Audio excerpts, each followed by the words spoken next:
On est dans le processus de formation qui permet vraiment d'outiller ces volontaires, d'outiller, de les capaciter, de les permettre d'aller sur le terrain, de discuter, d'échanger, de partager et vraiment donner des informations utiles, fiables pour la communauté. Mais en même temps des techniques de communication et vraiment en mettant l'accent sur la communication, sur les risques et à l'engagement communautaire. Nous pensons qu'il est important vraiment que les gens communiquent sur les risques parce que jusqu'à l'heure où nous parlons, la majeure partie des populations, les gens croient toujours que cette maladie n'existe pas ou que si elle existe, ce n'est pas une maladie qui est faite pour nous les Africains ou pour les jeunes. Donc il est important qu'on communique là-dessus, que les gens parlent plutôt des risques qu'il y a dans cette maladie.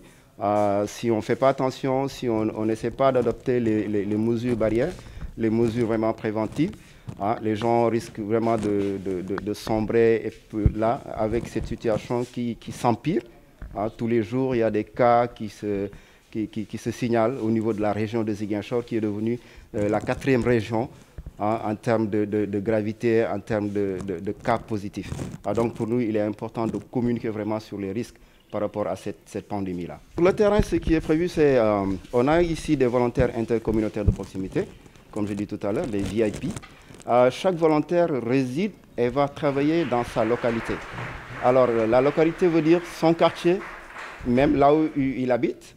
Donc il ne va pas bouger pour aller dans une autre localité. Pour nous, c'est une personne qui habite la localité, qui connaît les réalités de la localité, qui connaît les ménages les plus vulnérables.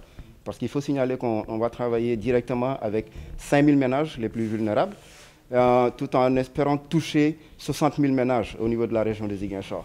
Alors les volontaires intercommunautaires de proximité, ils vont résider dans leur localité, chacun dans son quartier, et tout le travail qu'il aura à faire, c'est dans son quartier de travailler directement avec les 5000 ménages, où chaque volontaire aura à choisir 15 à 20 ménages dans son quartier. Et puis, il va travailler directement avec ces entre 15 et 20 ménages pour essayer de communiquer sur les risques et amener les gens vraiment à s'engager dans cette lutte et à changer vraiment de comportement, à adopter les bons comportements, les bonnes vraiment mesures préventives pour vraiment barrer la route à cette maladie du coronavirus.